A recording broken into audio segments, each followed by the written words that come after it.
উনি গত 18/11/2024 সাল থেকে হাজতে আছে। তাহলে 26 সালে 15/2/26 সালে উনি কি করে ডাক্তারের কাছে গেলেন? ট্রাইব্যুনালের কোনো আদেশ নেই এই বিষয়ে, ট্রাইব্যুনালের কোনো অনুমতি নাই। আমাদের সারা দেশে এখন একটা সিকিউরিটি কনসার্ন চলছে এবং সেখানে এভারকেয়ার হসপিটালে চিকিৎসা নিতে গেলে এটা একটা স্পেশাল অর্ডার লাগে বা সেখানে ধরেন এই খরচকে বহন করবে এরকম কিছু থাকে, কিন্তু সেই আদেশের মধ্যে এরকম কোনো কিছুই ছিল না।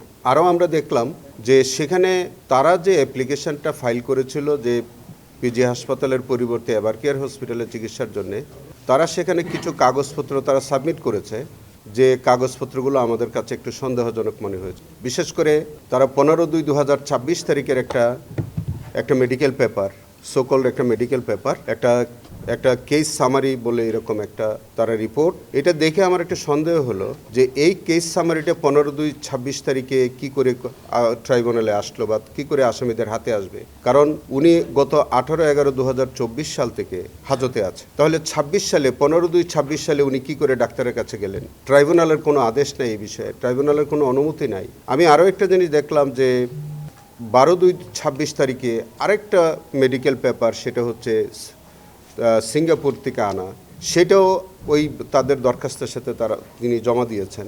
তো সেটাও আমার কাছে মনে হলো যে 12/2/26 তারিখে তো তিনি জেল হাজতে, তাহলে সেই কাগজটা কি করে আসলো এখানে? তাকে না দেখে কিংবা তিনি ডাক্তারের কাছে না গিয়ে কি করে এই চিকিৎসাপত্র তিনি আদালতে আনলেন?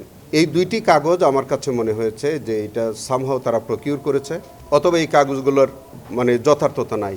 একজন ডাক্তার, যে ডাক্তার 15/2/26 তারিখে যে ডাক্তারটা মানে যে কাগজটা দিয়েছে, সেটা দেখা যাচ্ছে উনার নির্বাচনী এলাকা কামরাঙ্গীচরের একটা প্রত্যন্ত অঞ্চলের জনৈক আমিন আনোয়ার নামে এক ডাক্তারের, একটা ডায়াগনস্টিক সেন্টারের ডাক্তারের একটা রিপোর্ট।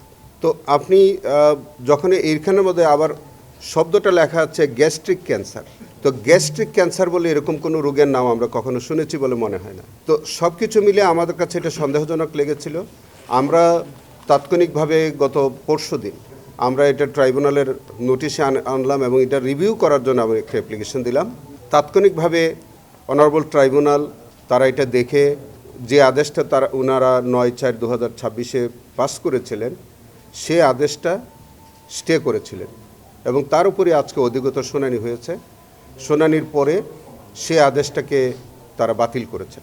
9/4/2026 যে আদেশ, অর্থাৎ পিজি হাসপাতালের পরিবর্তে এভারকেয়ার হসপিটালে যে চিকিৎসা নেওয়া সংক্রান্ত যে আদেশটা হয়েছিল সেটা রিকল করেছেন, অর্ডারটা বাতিল করেছেন।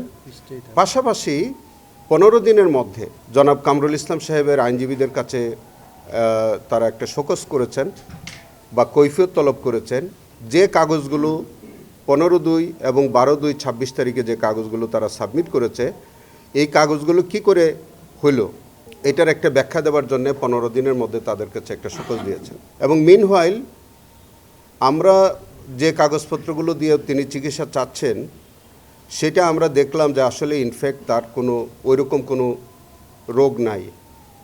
তার একটা ডায়াবেটিসের প্রশ্ন তারা উঠাচ্ছেন আর ডিমেনশিয়ার কথা বলছেন। তো ডায়াবেটিক্স এবং ডিমেনশিয়া এগুলো তো ধরেন আমাদের প্রত্যেকের জীবনেই কম বেশি সকলের মধ্যেই আছে, এবং এই জাতীয় রোগের চিকিৎসা আমাদের জেলখানার অভ্যন্তরে যে মেডিকেল থাকে সেগুলোতেই সম্ভব। তা সত্ত্বেও তিনি পিজি হাসপাতালে ভর্তি হয়েছেন, পিজি হাসপাতালে চিকিৎসা নিচ্ছেন। তো আমাদের আজকে অনারেবল ট্রাইব্যুনাল বললেন যে যেহেতু তিনি পিজি হাসপাতালে আছেন, থাকুক আগামী 15 দিন পর্যন্ত। সেই 15 দিনের মধ্যে এই যে কাগজপত্র যেগুলো আমাদেরকে সন্দেহজনক মনে হয়েছে এগুলোর বিষয়ে তারা ব্যাখ্যা দিবেন।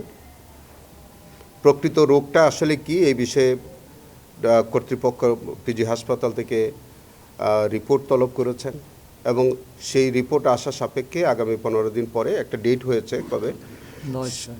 9/6 তারিখে ডেট হয়েছে, সেই তারিখে হয়তো এটার উপরে শুনানি হবে।